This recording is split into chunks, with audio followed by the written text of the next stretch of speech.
Assalamualaikum warahmatullahi wabarakatuh. Alhamdulillahirabbil alamin. Assalatu wassalamu ala asrofil anbiya'i wal mursalin wa ala alihi wa sahbihi ajma'in. Pertama-tama marilah kita senantiasa memanjatkan puji syukur kehadirat Allah Subhanahu wa taala atas limpahan rahmatnya kita dapat berkumpul pada forum pengajian Juanda malam hari ini dalam rangka mengaji kitab Jauharatut Tauhid. Salawat serta salam tidak lupa kita haturkan kepada junjungan kita Nabi Muhammad Sallallahu Alaihi Wasallam atas jasanya kita dapat menikmati indahnya agama Islam. Alhamdulillah Ustadz Wahyudi sudah hadir di tengah-tengah kita. Kita langsung saja masuk ke acara inti pada malam hari ini. Kepada Ustadz Wahyudi kami persilakan.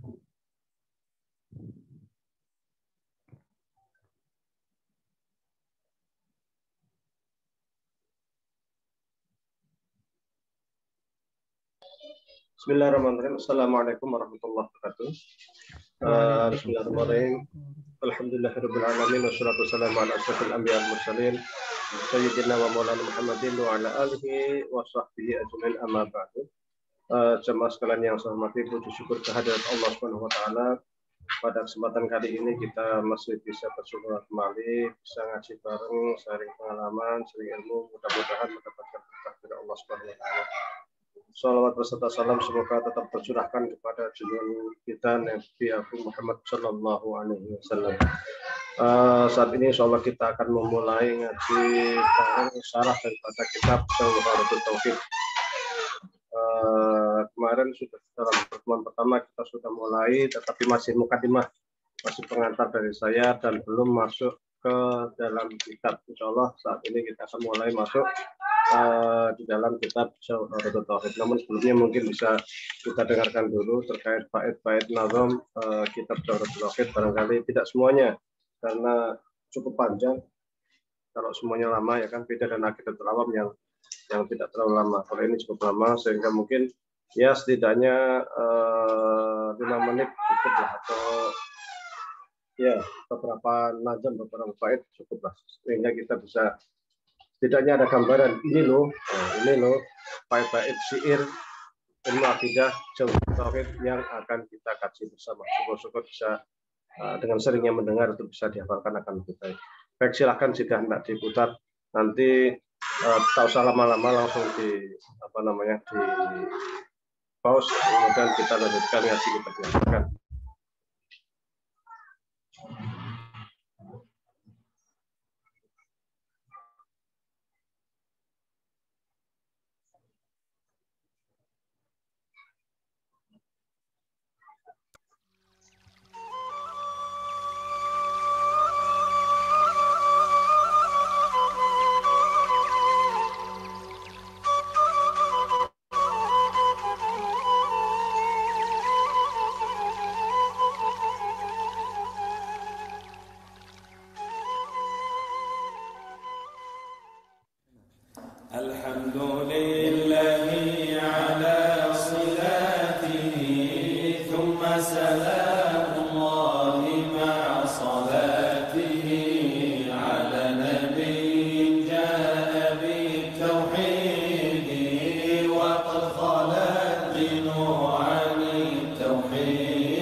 Baik, tadi sudah kita dengarkan bersama ya kan, 34, aslinya ada 100 sekian bait, tapi karena cukup panjang maka kita putar secukupnya, setidaknya kita ada bayangan bahwa kitab itulah yang akan kita kasih.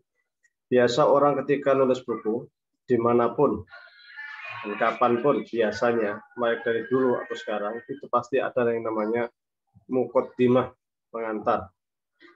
Pengantar ini gunanya untuk mengetahui bahwasanya saya menulis buku itu untuk apa, ya kan? Untuk apa saya menulis buku, sehingga pembaca itu ada bayangan bahwasanya saya nulis buku itu untuk ini. Kalau di dalam kitab kuning biasanya menyebut dengan istilah khutbatul kitab. Maka di dalam kitab Jawharatul Tauhid ini pun, di dalam syarah kitab Jawharatul Tauhid pun ada namanya khutbatul kitab. Dalam Ihya atau Ulumuddin juga ada khutbatul kitab. Hampir semua buku-buku karya ulama kita selalu ada khutbatul kitab. Di situ dia akan menerangkan mengenai tujuan ataupun maksud daripada dia menulis buku. Bismillahirrahmanirrahim. Khutbatul kitab. Kalau bahasa kita itu ya mukadimah atau pembukaan. Kalau bahasa letterlocknya itu apa namanya pembuka, kalam pembuka. Alhamdulillahil munfarid bil i'dam wal ijad. Alhamdulillah, puji syukur kehadirat Allah Subhanahu wa taala yang ia itu al-munfarid, tunggal sendiri di dalam bil i'dam wal ijad, di dalam menciptakan sesuatu atau memfanakan sesuatu ataupun mewujudkan sesuatu. Jadi dari mukadimah buku ini sesungguhnya sudah langsung kita ketahui buku ini membahas tentang apa. Kalau ini buku ilmu kalam, maka pembukaannya itu langsung to the point.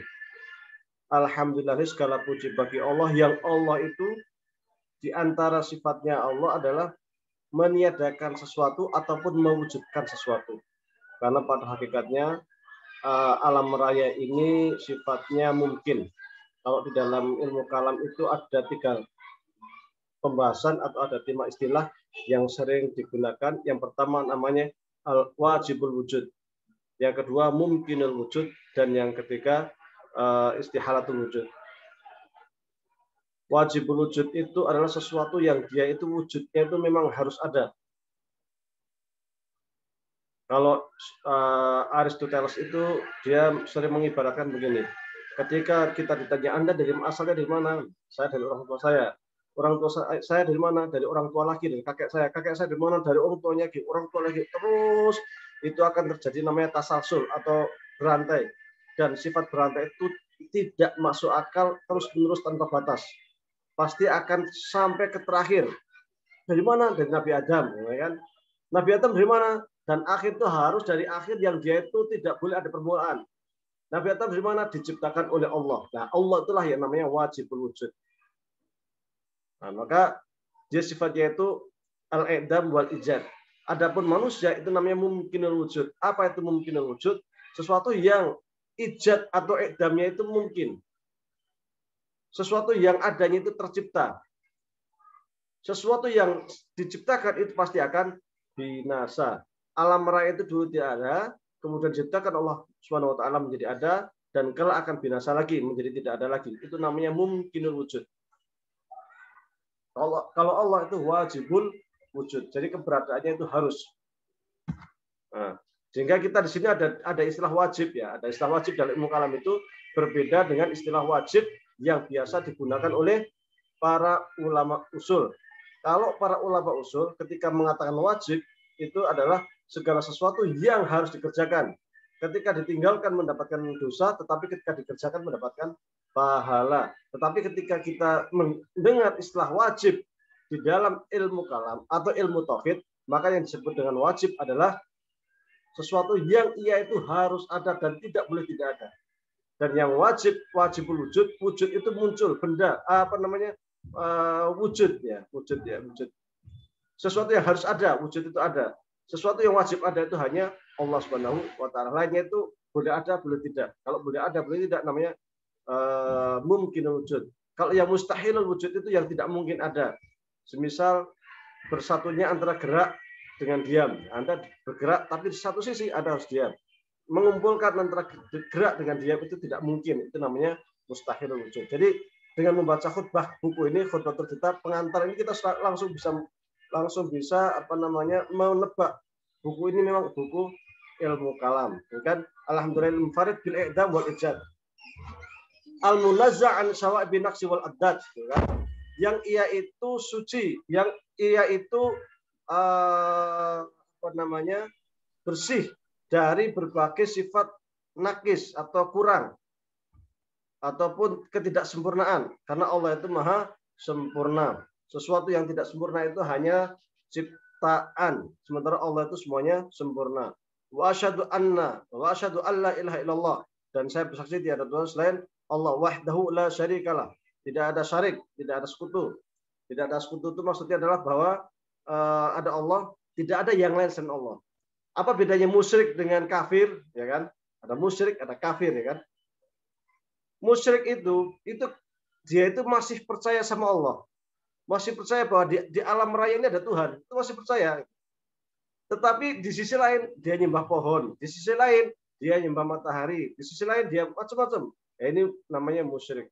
Makanya kalau ada orang dia itu sholat, dia itu puasa, tetapi kok masih suka sesajen, masih suka ngasih barang sesuatu ke pohon-pohon, masih mistis-mistis, ya itu kan?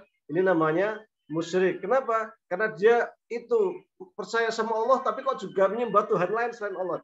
Kalau kafir itu ingkar kepada Allah, ingkar kepada Rasulullah dan lain sebagainya. Sama sekali tidak ngakui Tuhan.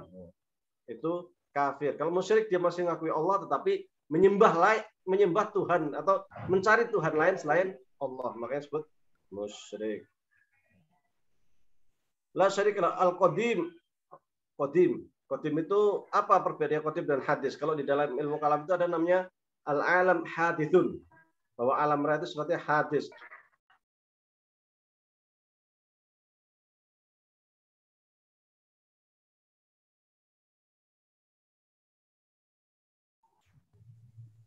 Mohon maaf Ustadz, masih di...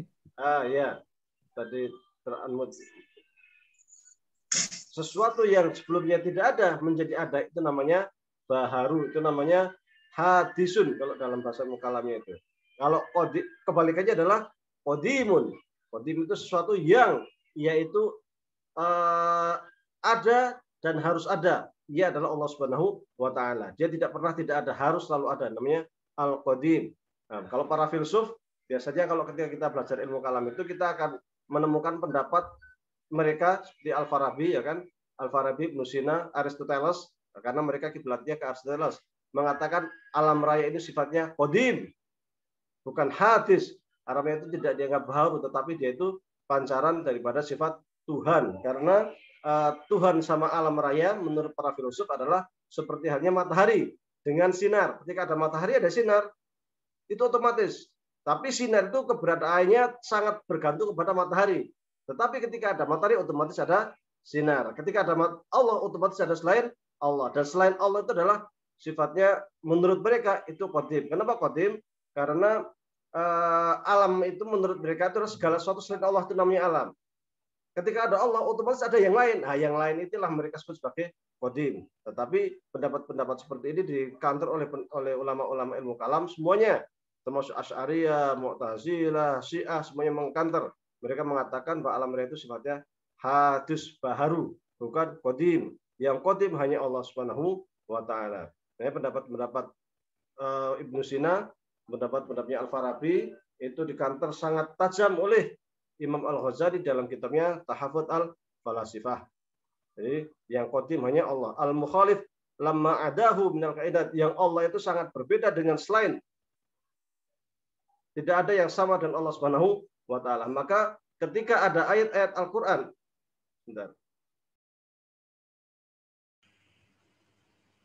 ketika ada ayat-ayat Al-Qur'an yang ia itu kalimatnya atau ungkapannya itu menyerupai atau seakan-akan seperti makhluk oleh ulama-ulama Asy'ariyah, termasuk juga oleh Muhammadiyah di dalam HBT, itu ada dua cara yang digunakan, yaitu tafwid atau takwil. Apa itu tafwid? Tafwid itu adalah menyerahkan maknanya kepada Allah Subhanahu wa taala, tetapi yakin bahwasanya lafaz itu bukan yang dimaksudkan oleh teks atau oleh ayat atau oleh nas, tetapi makna itu yang tahu hanya Allah Subhanahu wa taala. Itu namanya tafwid. Adapun takwil itu sarful lafzi an ma'naul hakiki ila ma'naul majazi li qarinatin tadullu alaihi, yaitu memalingkan makna dari makna yang sesungguhnya kepada makna lain yang sesuai karena ada indikator tertentu. Contoh seperti yatullah fawqa aydihim, tangan Allah itu di atas tangan mereka. Kata-kata tangan menurut bahasa manusia adalah sesuatu yang terdiri dari jari jemari, ada darah, ada kulit. Maka kita bagi ulama-ulama Asy'ariyah mengatakan ataupun ulama kalam mengatakan tidak mungkin Allah itu sama dengan makhluk. Tangan Allah itu sama dengan tangan makhluk. Jadi Allah punya tangan, punya darah, punya kulit, punya kuku. Oh, tidak mungkin. Maka mereka takwilkan yadullah fawqa aydihim, maksudnya adalah bahwasanya qudratullah fauqa qudratihim, kemampuan Allah di atas kemampuan mereka. Atau cara yang kedua yaitu tafwid. Pokoknya kita serahkan aja maknanya dengan Allah Subhanahu wa taala. Tetapi yang jelas kata yadun di sini tidak seperti yadun seperti yang dipahami oleh manusia, tidak seperti tangan yang dipahami manusia yang terdiri dari jari-jari, yang terdiri dari darah, kulit, daging dan lain sebagainya. Maka mukhalifun lamma adahu minal kainat. Allah itu sangat berbeda dengan makhluk manapun juga. Al-Baqi. Allah itu Al-Baqi. Baqi itu sesuatu yang tak tercipta dan takkan pernah sirna. Allah itu tak tercipta karena Khalik dan ia takkan sempurna. Sementara yang lain itu halikun. Wahalikun kulaman adahu. Semua selain Allah itu akan binasa. Nah, bagaimana dengan manusia kelak di surga atau di neraka? Bukankah ia itu akan kekal selama-lamanya? Apakah itu tidak dalam tanda kutip menyayangi Tuhan? Nah, menyayangi Allah. Terkait manusia, kelak di surga atau neraka di dalam Al-Quran tidak dikatakan dengan al-baqi, tetapi khalid, khalidina fiha, abada atau khalidina fiha.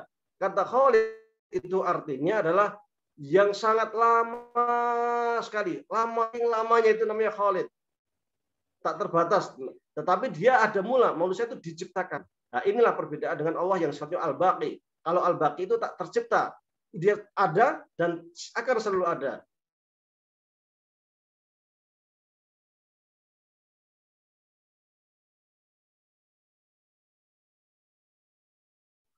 Wa asyhadu anna sayyidana wa nabiyana Muhammad, dan saya juga bersaksi bahwa saya sayyidana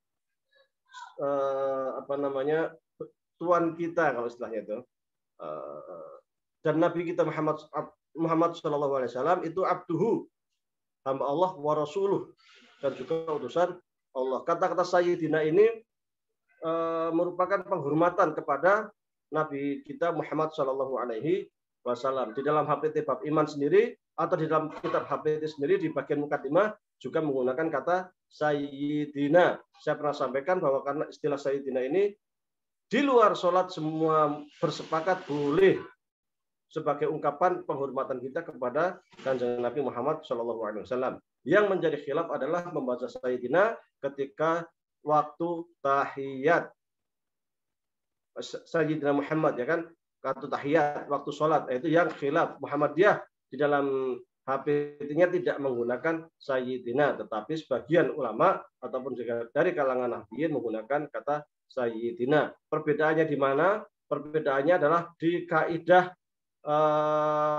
usul yang mengatakan al-adabu muqaddamun alal ittiba, bahwasanya hormat kepada Rasulullah itu harus didahulukan dengan daripada ittiba, mengikuti perintah Rasul. Rasul kan memerintahkan shallu kama ra'aitumuni usolli, ya kan? Ini yang dipegang Muhammadiyah.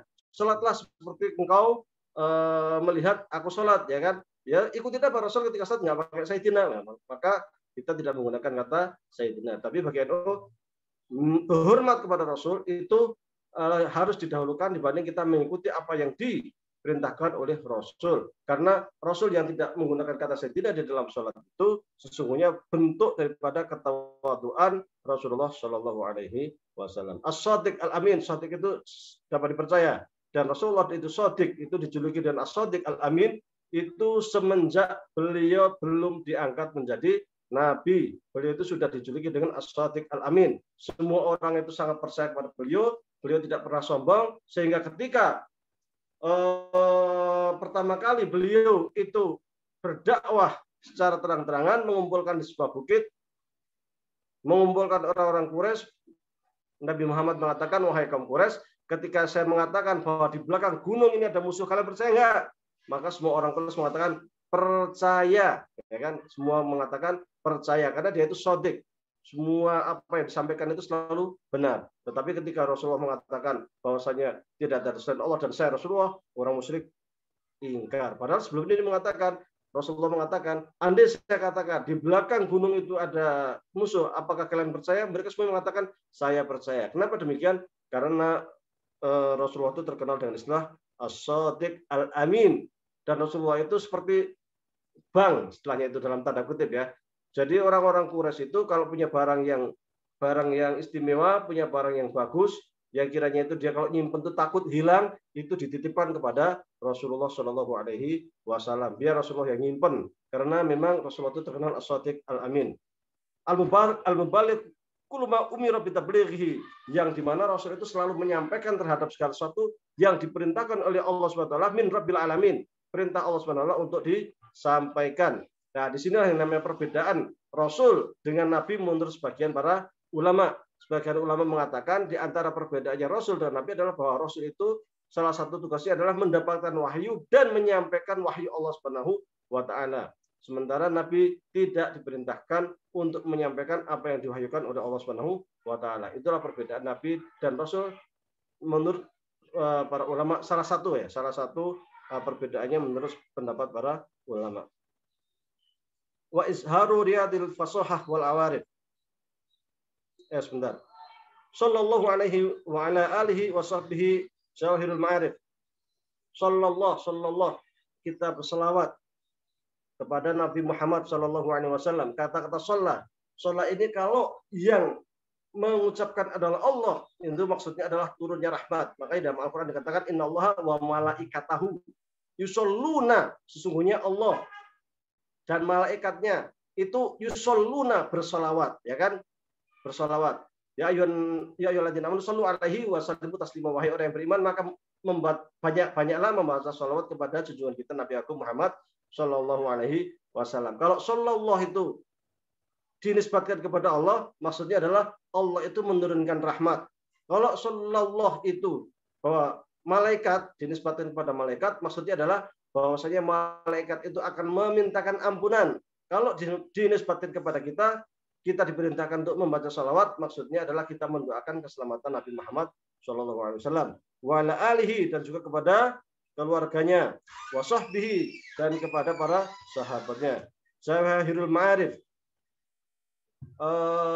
Jauhar itu artinya permata.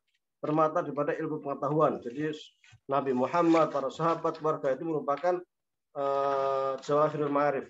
Ilmu atau pancaran ilmu lah. Wa azharu riyadil fasahah wal awarif. Mereka itu juga mempunyai kemampuan atau bahasa yang sangat fasih, sangat bagus. Amma ba'du. Kata-kata amma ba'du itu biasa digunakan untuk memisahkan antara mukadimah, ungkapan, dengan masuk inti. Jadi ketika kita itu sudah masuk ke inti pembicaraan, kita gunakan istilah amma ba'du. Nah, kan? Amma ba'du fayaqulu afqarul ward ila rabbi al-qadir Ibrahim bin Muhammad al-Bajuri. Itu taksir.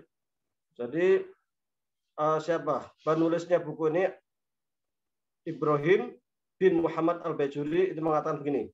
Innahu lamma kana nudmul alim al-alamah wal hibra al-bahr al-fahama Dzul Faid ad-Dani Syekh Ibrahim al-Laqani al-Masum bi Jauhar Tauhid qad nadzama faraid hadzal fan fi aqdin nadid. Jadi karena Ibrahim al-Laqani itu yang menulis buku Jauharatul Tauhid.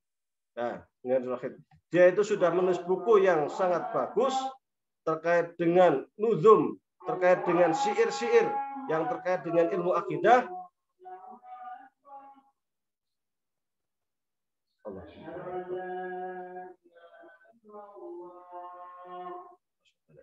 Kita berhenti sebentar ya, sinar.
Baik, saya lanjutkan.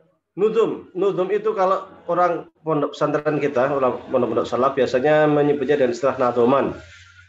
Nadoman itu kumpulan syair-syair. Ini kan kumpulan syair, puisi-puisi lah istilahnya kan.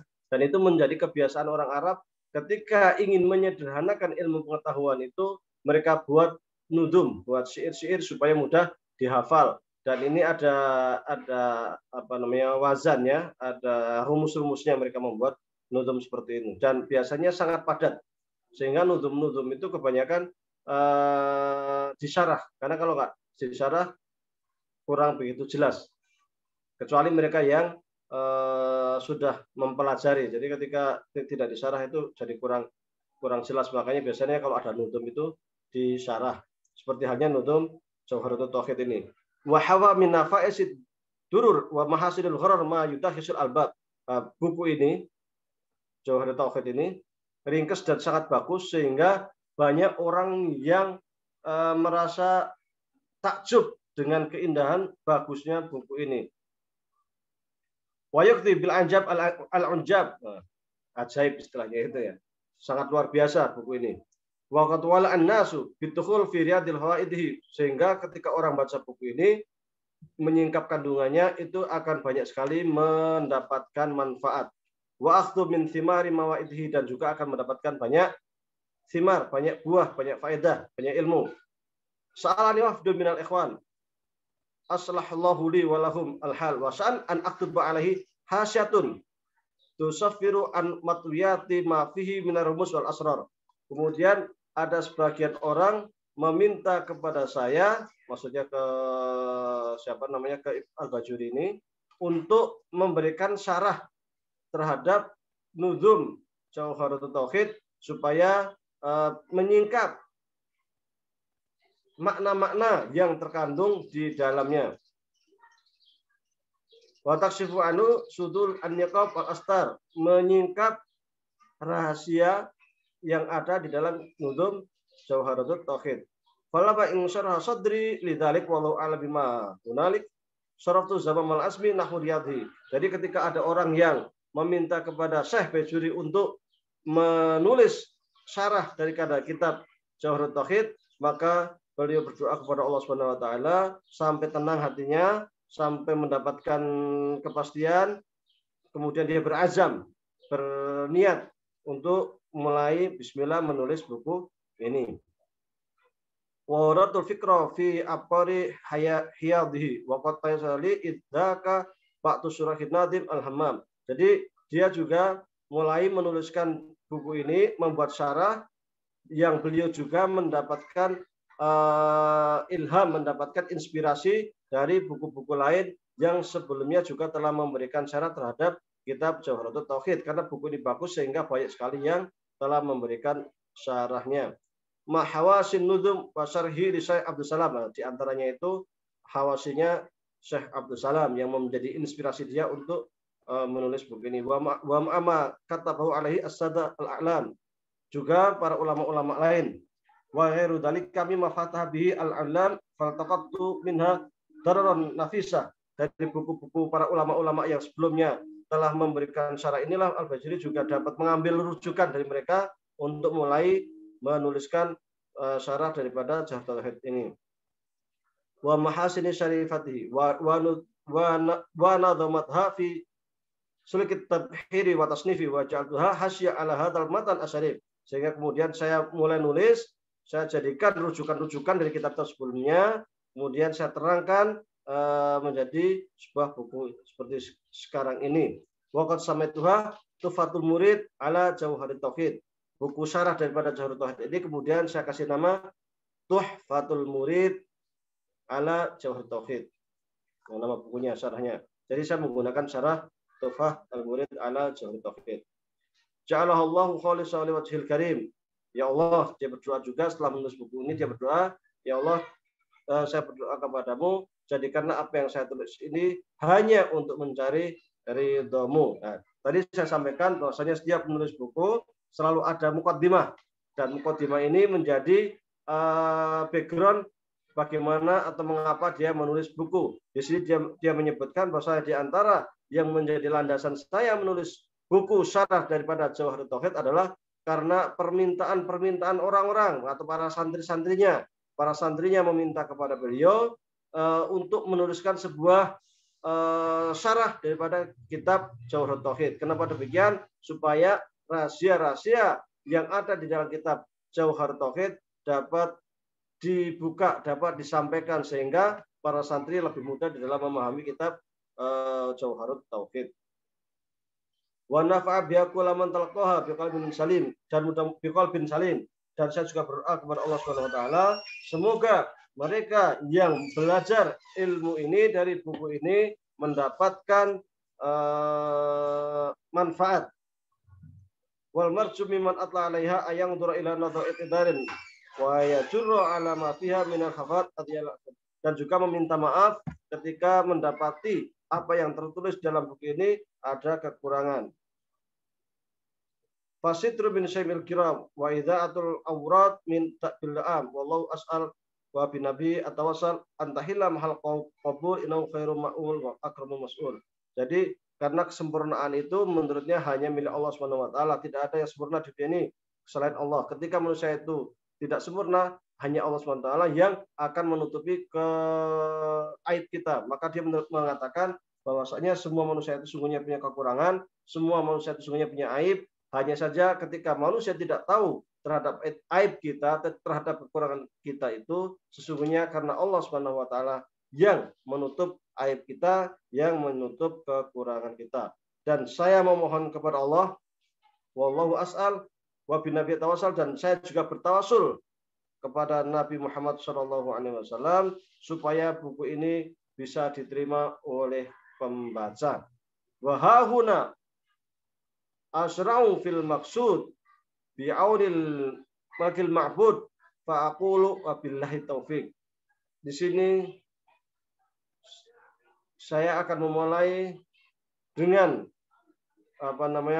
dengan menyebut nama Allah untuk mensyarah buku ini. Nah, ini jadi sudah selesai di pembukaan buku. Insya Allah ke depan kita akan mulai membahas tentang hukmu al-bad'i bit tasmiyah, hukum memulai dengan bismillahirrahmanirrahim. Ketika kita itu membuka kitab Jawharut Tauhid, kita akan menemukan sebelum beliau itu menulis nudumnya, sebelum memulai nudumnya dengan alhamdulillahi ala sholatihi, itu ditulis dengan bismillahirrahmanirrahim. Nah, apa arti bismillah? Apa arti rubah di dalam lafal bismillah? Kenapa Bapak menggunakan kata-kata ismun? Apa arti ismun?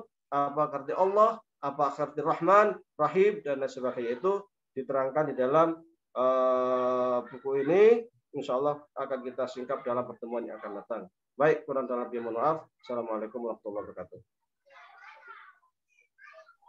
Waalaikumsalam warahmatullahi wabarakatuh.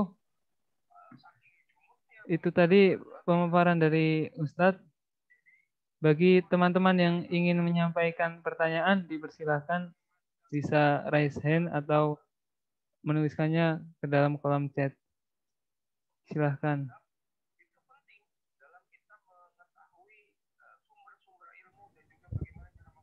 Mungkin saya izin bertanya, Mas. Silahkan. Oke, Assalamualaikum Ustadz. Izin bertanya, kalau ini sebenarnya nyambung dengan bahasan yang kemarin sih Ustadz, terkait dengan tauhid begitu kan, bahwa kemarin kan disebutkan bahwa istilahnya sifat Allah itu tak terbatas gitu, dan lain-lain, intinya tentang ketuhanan begitu. Nah, berkaitan dengan Tuhan yang mungkin saat ini istilahnya banyak gitu banyak terdengar oleh saya. Ada istilah begini Ustadz, orang yang terlalu ibaratnya mencintai dunia itu, ibaratnya dia itu sudah menuhankan dunia itu gitu. Misal ada ya orang yang menjadikan harta sebagai Tuhannya begitu Ustadz. Apakah maksudnya kalimat-kalimat seperti itu ada kaitannya dengan makna tauhid yang akan dibahas nanti di buku ini begitu Ustadz, atau istilahnya kata menuhankan dunia itu hanya ungkapan saja begitu Ustadz, bukan tauhid dalam arti yang sebenarnya, yaitu harus mengesahkan Allah begitu Ustadz. Kemudian terkait dengan yang tadi disampaikan oleh Ustadz, salah satunya itu di akhir pembukaan tadi, si penulis ini kurang lebih menyatakan bahwa saya bertawasul kepada Rasulullah Muhammad SAW gitu Ustadz. Nah, sedangkan ya sejauh yang saya tahu gitu Ustadz, ada gitu yang mau bermasalahkan bahwa seharusnya kalau misalnya bertawasul itu ya kepada orang yang mungkin masih hidup begitu, atau dengan amalan-amalan kita begitu, sedangkan Rasul Muhammad kan beliau sudah wafat begitu Ustadz. Nah, mungkin itu saja dulu, mohon pencerahannya. Terima kasih. Assalamualaikum warahmatullahi wabarakatuh.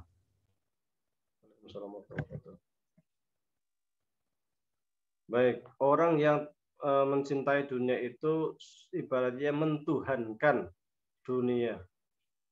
Kalau paham Ahlus Sunnah wal Jamaah, atau kalau di dalam istilah himpunan putusan tarjih disebut Ahlul Haq was Sunnah, semua yang percaya dengan rukun iman dan rukun Islam, iqrar bil qalbi, kemudian juga yakin dalam hatinya, kemudian dia juga ungkapkan dengan lisannya asyhadu an la ilaha illallah wa asyhadu anna Muhammadar Rasulullah, tidak ingkar satupun terhadap apa yang ada di dalam rukun iman dan rukun Islam, maka ia dianggap muslim. Dia tidak keluar dari Islam.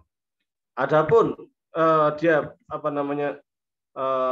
terlalu cinta dunia. Cinta dunia itu kan bagian dari kecintaan, sebagian dari fitrah lah. Zuyina lillahi hubbu syahawat Indonesia dan sebagainya kan. Itu kan fitrah manusia untuk mencintai dunia. Nggak boleh kan, bukan cinta dunia, tapi berlebih-lebihan dalam cinta dunia. Itu sesungguhnya adalah berlebih-lebihan saja, tetapi tidak dianggap mentuhankan. Situ berarti dia menyembah dunia, kecuali dia ingkar dengan rukun Islam dan rukun iman, kemudian dia hanya tujuan hidup yaitu hanya dunia, ini baru yang dia itu dianggap ingkar kepada Allah dan Rasulnya. Dia dianggap kafir, seperti halnya orang-orang ateis, orang-orang dahriyun kalau dalam istilah kitab kuning itu, mereka yang hanya percaya kepada dunia, yang kenikmatan sesungguhnya hanya kenikmatan dunia, dan akhirat itu tidak ada. Ketika manusia mati sudah selesai urusan dunia. Nah, mereka inilah yang disebut dengan ad-dahriyun, yang pencinta dunia, yang mereka itu ingkar kepada Allah Subhanahu wa taala. Mereka itu ateis. Adapun cinta dunia itu bagian daripada fitrah manusia, dan itu sebenarnya tidak diharamkan. Yang diharamkan adalah mencintai dunia itu lebih berlebih-lebihan daripada cinta kepada Allah, kepada Rasulullah. Suruh berinfak nggak mau, suruh zakat nggak mau, ya kan? Akhirnya seperti Qarun, ya kan? Qarun itu akhirnya ditenggelamkan oleh hartanya sendiri, karena mendapat harta tetapi suruh zakat saja tidak mau, takut hartanya berkurang, ya kan? Ini sudah cinta dunia yang berlebih-lebihan, sehingga kecintaan kepada dunia itu sampai menjerumuskan dia kepada sifat kufur, ya kan? Kalau di Indonesia ya cinta dunia yang berlebihan itu siapa? Para koruptor, ya kan? Mereka saking cintanya kepada dunia sampai lupa bahwasanya di balik dunia ini ada akhirat, sehingga mereka menghalalkan segala cara. Padahal harta itu di akhirat kalau akan ditanya, dari mana kamu mendapatkan harta dan kemana dibelanjakan. Jadi ekornya ditanya, kepalanya juga ditanya gitu. Dapat dari mana, dibelanjakannya kemana. Kalau dapatnya dari haram, belanjanya kemana juga itu. Dibelanjanya kan buat naik haji, sama aja bohong juga gitu kan. Hasil korupsi untuk naik haji itu seperti halnya orang berwudu dengan air kencing, wudunya tidak sah. Nah, ini seperti itu. Itu cinta dunia yang kebablasan itu kan, sampai dia harus korupsi. Dan itu biasanya pengaruh macam-macam, pengaruh lingkungan, pengaruh keluarga, pengaruh istri, macam-macam, sehingga dia harus korupsi. Padahal sesungguhnya perut manusia itu sedikit kecil, cuma muat 2 piring nasi. Korupsi sebesar apapun, makan paling 2 piring nasi juga udah kenyang, ya kan? Itu kalau udah gede itu perutnya itu. Kalau yang biasa standar ya 1 piring nasi juga udah kenyang, meskipun dia korupsinya miliaran, ya kan? Nah, terkait dengan tawasul. tawasul ini khilaf ada yang muttafaq baina ulama. Ada tawasul yang seluruh ulama itu sepakat boleh.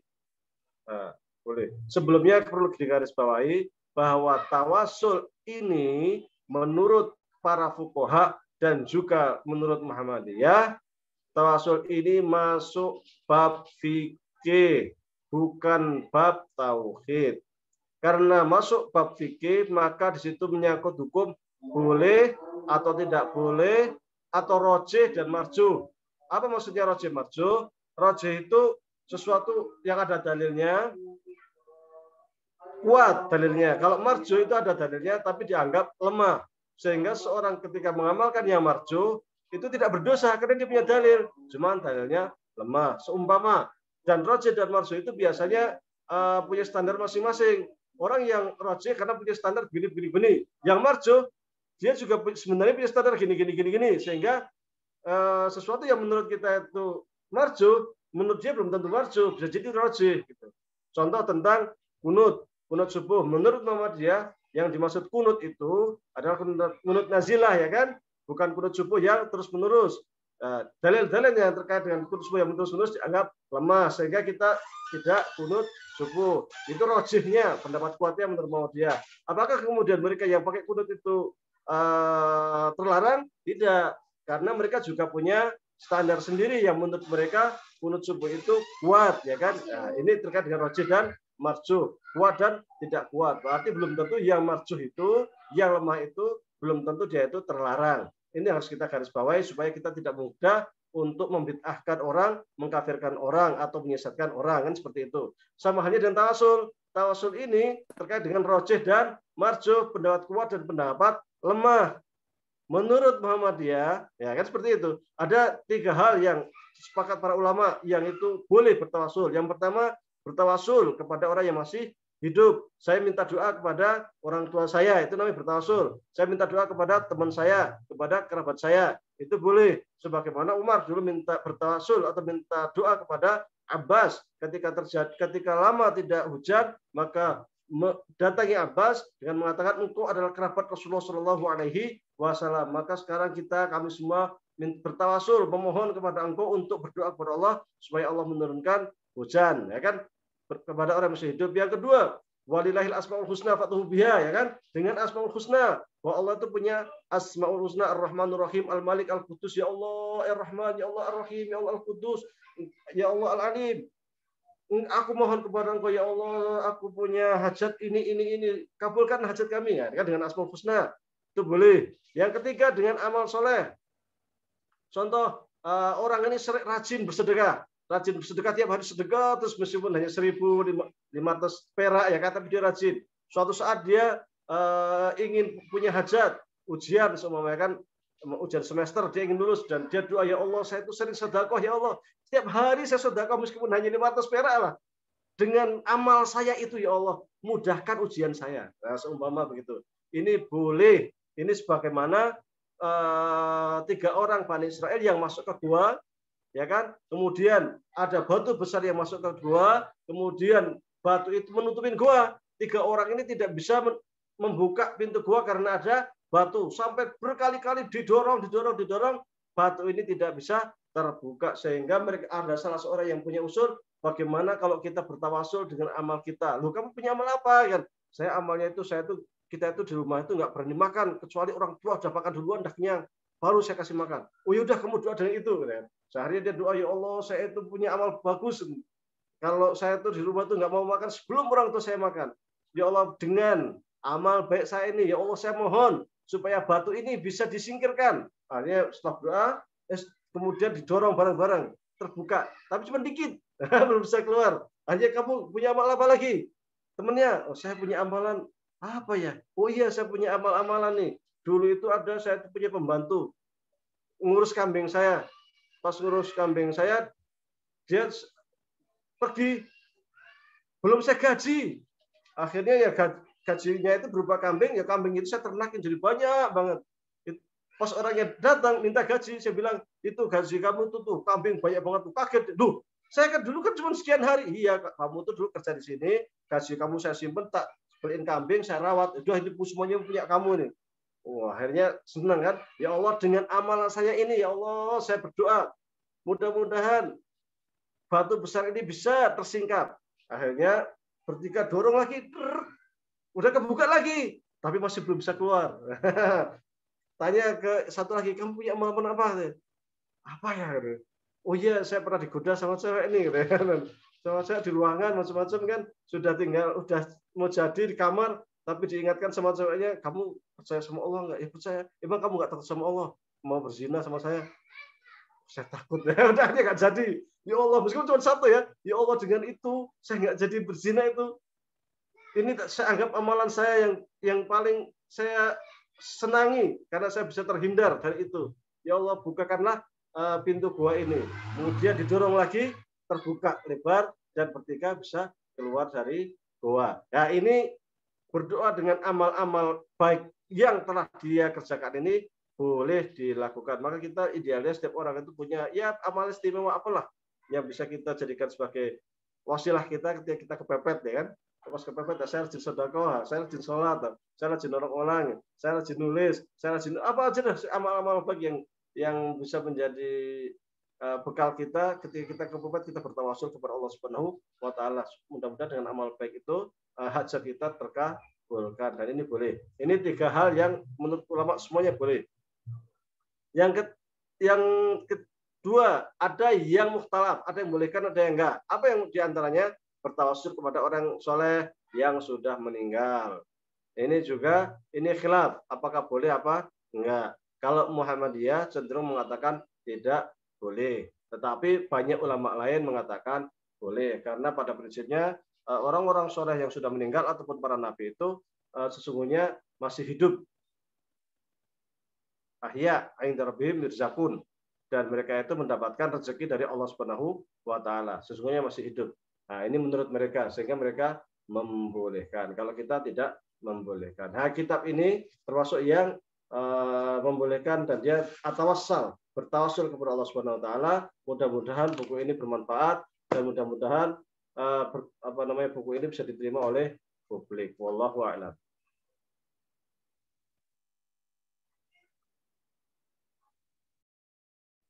Saya kembalikan ke moderator.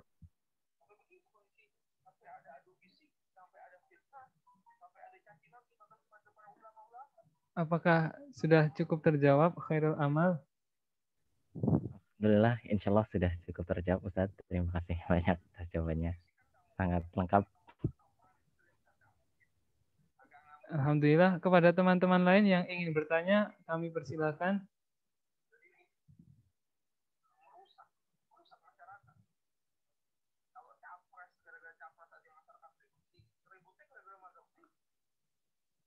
Ustadz, saya ingin bertanya, Ustadz. Tadi terkait soal menyembah harta tadi, jadi kepikiran kalau beberapa ulama itu ada yang menyebutkan ada hal-hal yang itu bisa membatalkan tauhid atau membatalkan iman atau syahadat gitu. Tapi ada juga yang mengatakan bahwa semangatnya Islam itu hal itu tidak ada riwayatnya karena semangat Islam itu mengajak orang menuju tauhid, bukan sebaliknya gitu. Nah, bagaimana pandangan Ustadz terkait hal ini, Ustadz? Apa tadi, menyembah harta? Bagaimana tadi? Tentang nawakidul iman atau pembatal iman atau pembatal tauhid, Ustadz. Ini menurut paham ahli sunnah wal haq atau ahli sunnah wal jamaah, bahwasanya mereka yang percaya dengan rukun Islam dan rukun iman, dia yakin dalam hati, dia buktikan dengan mengucapkan syahadat, ya kan, maka dia telah beriman dan berislam. Dia melakukan hal-hal yang sifatnya keduniaan, selama tidak mencederai ini, maka dia tidak dianggap keluar dari Islam. Dia cinta dunia, dia cinta anak-anak, dia cinta istrinya, dia cinta macam-macam, itu boleh. Karena rasa cinta itu bagian daripada fitrah manusia. Dan itu tidak menciderai keimanan dia. Boleh. Yang tidak boleh itu menggunakan atau menyalahgunakan kecintaan itu kepada jalan-jalan, kepada hal-hal yang dilarang oleh syariat. Misal, karena terlalu cinta kepada istrinya minta sesuatu yang diharamkan, sehingga dia harus korupsi, akhirnya dia korupsi, seumpama. Nah, ini kan cinta yang berlebihan yang menyesatkan dirinya. Ini tidak boleh. Atau cinta kepada anaknya, seumpama anaknya itu mabuk dibiarkan karena takut kalau dilarang itu marah, ini berlebihan ya. Ini tidak boleh. Tapi tidak boleh di sini itu juga terkait dengan halal dan haram, terkait dengan maksiat dan ghairu maksiat. Ini pun tidak mencederai imannya. Karena maksiat itu, orang berlaku maksiat itu bukan berarti dia itu tidak beriman. Sesungguhnya di sini juga ada pelaku dosa besar. Dia beriman kepada Allah, beriman kepada Rasulullah, tetapi dia melakukan dosa besar. Apakah dia itu tetap beriman? Nah, ini juga menurut Mu'tazilah, paham Mu'tazilah. Seorang muslim yang melakukan dosa besar itu dianggap muslim KTP dan di akhirat tidak dianggap muslim. Mereka akan masuk ke neraka khalidina fiha, kekal di dalamnya. Maka menurut Mu'tazilah itu seorang muslim kok masih dia itu minum khamar itu termasuk dosa besar. Dia membunuh itu dosa besar. Dia berzina itu dosa besar. Dia itu khalidina fiha, kekal di neraka. Karena iman itu menurut Mu'tazilah itu bukan hanya hati, lisan, tetapi benar-benar dibuktikan beneran gitu. Benar-benar dibuktikan, bukan sekadar lisan gitu. Selama itu tidak ada bukti, selama perilakunya itu menyimpang dari hukum syariat, itu dia dengan melakukan dosa besar, maka itu dianggap tidak beriman kepada Allah dan Rasulnya. Beda dengan ahli sunnah, ketika orang itu setelah mengaku beriman kepada Allah, tetapi berbuat maksiat, maka dia akan dihukum atas maksiat yang dia lakukan. Tetapi dia tetap beriman. Implikasinya apa? Dia masuk neraka, dihukum di neraka, katakanlah 1 miliar tahun atau 1 triliun tahun istilahnya kan. Selesai di neraka, nanti akan masuk surga. Tetapi kalau menurut Mu'tazilah, mereka itu hanya dianggap beriman di dunia, sehingga ketika mencuri dipotong tangan, dia boleh menikah sama muslim, dia ketika meninggal dikuburkan di kuburan muslim, dia punya hak dan kewajiban seperti halnya orang muslim, tetapi di akhiratnya dia tidak dianggap sebagai seorang muslim karena dia telah ingkar kepada Allah, dianggap ingkar kepada Allah, dianggap ingkar kepada Rasulullah karena berani melanggar perbuatan yang dilarang oleh Allah SWT yang berupa dosa-dosa besar. Tetapi bagi paham Ahlussunnah tidak. Jadi seorang muslim kok dia mencintai dunia, dia mencintai istrinya, dia mencintai anak-anaknya, selama itu tidak melanggar hukum syariat, selama dia itu tidak menyimpang dari hukum syariat, maka tidak ada masalah. Itu dibolehkan dan itu bagian daripada fitrah. Zuyyina linnasi hubbus syahawat, itu sudah jelas. Minan nisa wal banin wal qanatir muqantarah. Qanatir muqantarah itu apa? Minat dhahab wal fiddah. Itu ya cinta kepada anak, cinta kepada istri, cinta kepada emas, harta benda, cinta kepada kendaraan, itu sudah menjadi fitrah manusia. Dan itu disebutkan dalam Al-Quran, itu fitrah. Zuyyina, dihiasi. Ya. Maka cenderung manusia itu kalau melihat harta, ingin kerja, ingin dapat uang, ingin punya rumah bagus, ingin punya mobil mewah, ya itu fitrah seperti itu. Ya kan? Fitrah. Jadi nggak ada masalah itu. Yang penting dijalankan sesuai dengan perintah Allah. Ketika mendapat harta yang banyak, wajib zakat, ya dia zakati. Syukur-syukur dia lebih dari itu, dia berinfak, dia bantu orang lain, dia bangun rumah sakit, dia bangun masjid, kan seperti itu. Sehingga harta yang dia miliki itu memberikan berkah baik kepada dirinya, dan harta itu akan menolong dirinya kelak ketika dia telah meninggal dunia. Karena harta yang dimanfaatkan di jalan Allah nanti itu akan menjadi sedekah jariyah, di mana pahalanya itu akan selalu mengalir tanpa henti meskipun pemiliknya sudah meninggal dunia. Wallahu a'lam. Terima kasih Ustaz. Ini ada chat pribadi soal pertanyaan Ustaz. Saya bacakan. Terkait dengan tawasul dengan amalan, kan kalau dosa terus dibalas di dunia, dosanya tidak dibalas di akhirat. Kalau amalan kita sudah digunakan untuk bertawasul, apakah masih ada hitungan di akhirat tentang amalan kita? Seperti itu Ustaz.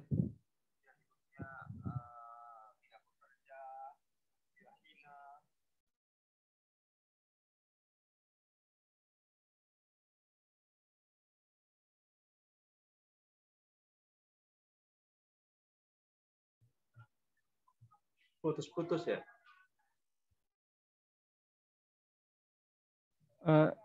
Tadi belum jelas, saya bacakan ulang ya Ustaz.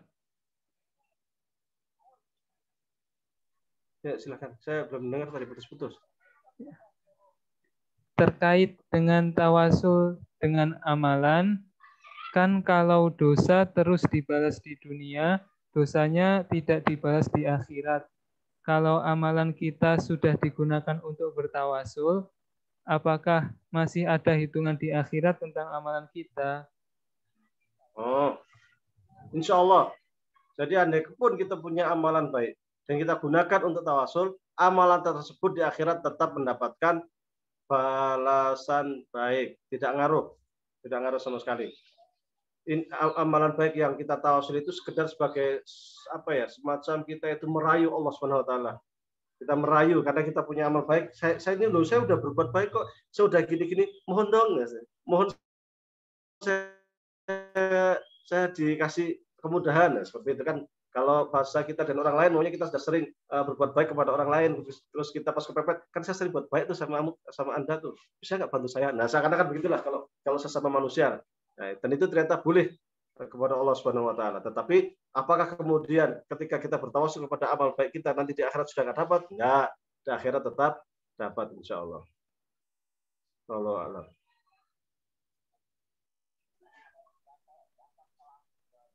Terima kasih Ustadz. Demikian, apakah ada pertanyaan lagi dari hadirin?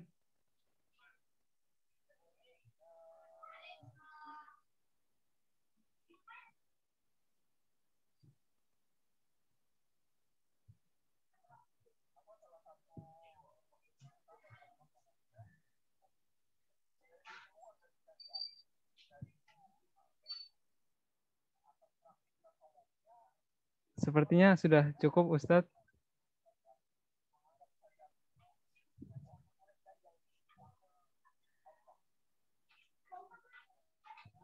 Kalau sudah tidak ada, kita tutup.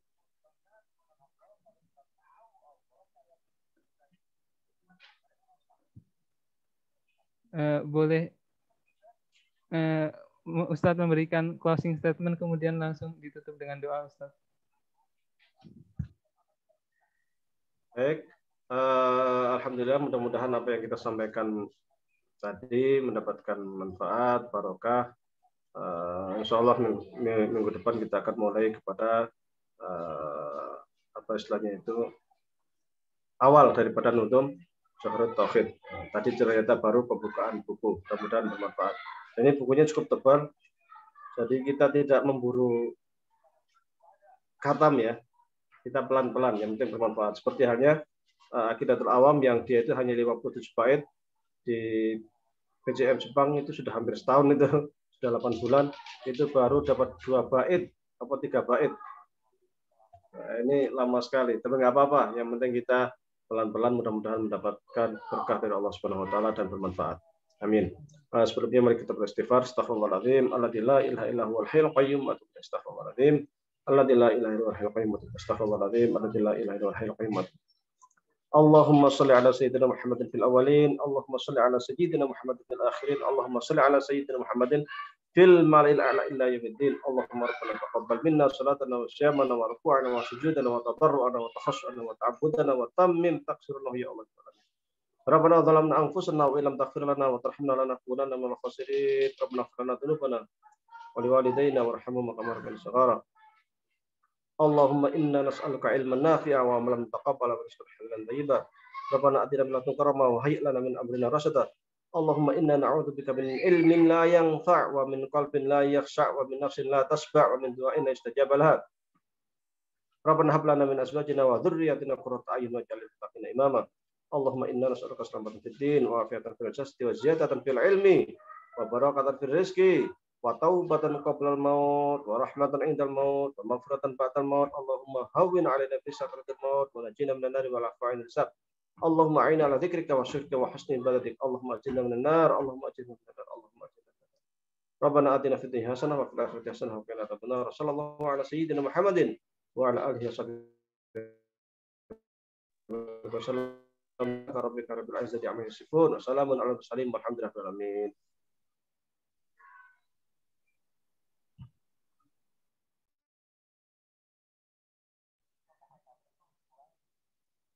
Alhamdulillah, dengan begitu telah berakhir acara kita pada malam hari ini.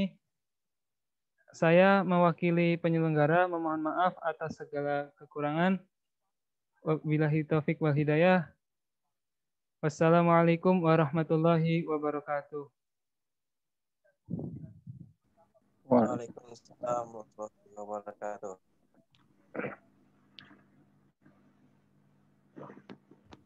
Jazakallah khair Ustaz. Jazakumullah khair Ustaz. Sama-sama izin undur diri.